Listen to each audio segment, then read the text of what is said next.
दोस्तों नमस्कार, मैं हूं मनीराम वर्मा। आप देख रहे हैं मनीराम वर्मा ऑफिशियल। दोस्तों,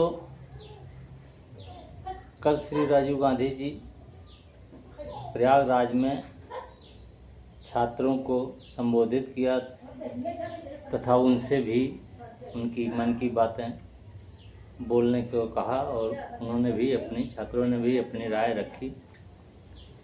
बहुत बढ़िया आंदोलन है और माहौल भी आपका बन रहा है। 29 में तो आप कन्फर्म प्रधानमंत्री बन ही जाएंगे, अगर ईवीएम की कोई वो गड़बड़ी नहीं हुई तो।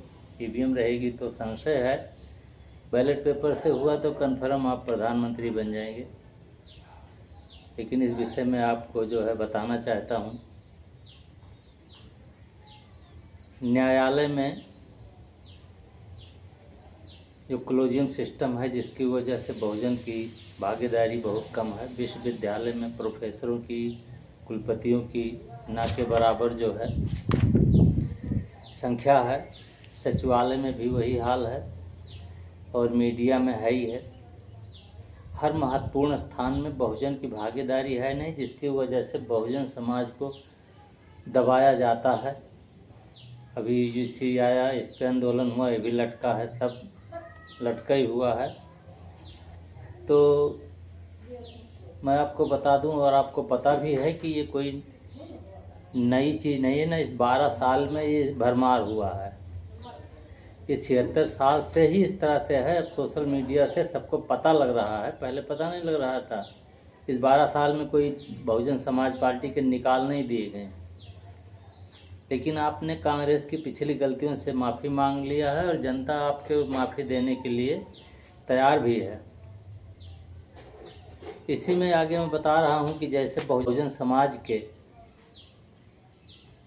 छात्रों को या जो नौकरी में जाते हैं उनके इंटरव्यू में नंबर काटे जाते हैं, जिनका उनका कट ऑफ कम होता है, उन्हें एनएफएस करा जाता है।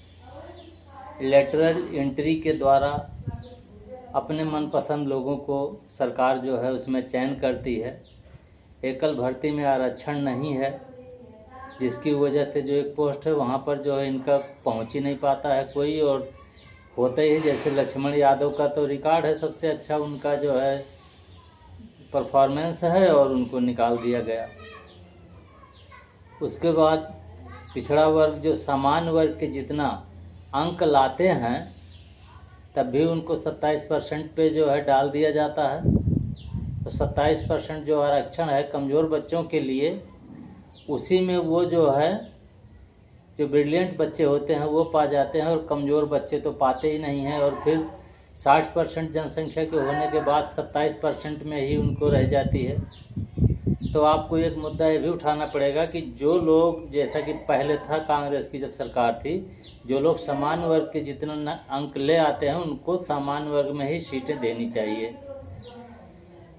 तो उसके बाद में जो है, जैसा कि आप पिछले चुनाव में जो आपकी इतनी सीटें बढ़ी हैं उसमें जातीय जनगणना का बहुत महत्वपूर्ण रोल है। इस मुद्दे को कभी मत भूलिएगा, क्योंकि जातीय जनगणना भूल गए और उनकी जनसंख्या के हिसाब से हिस्सेदारी भूल गए तो आपके प्रधानमंत्री बनने में ग्रहण लग सकता है।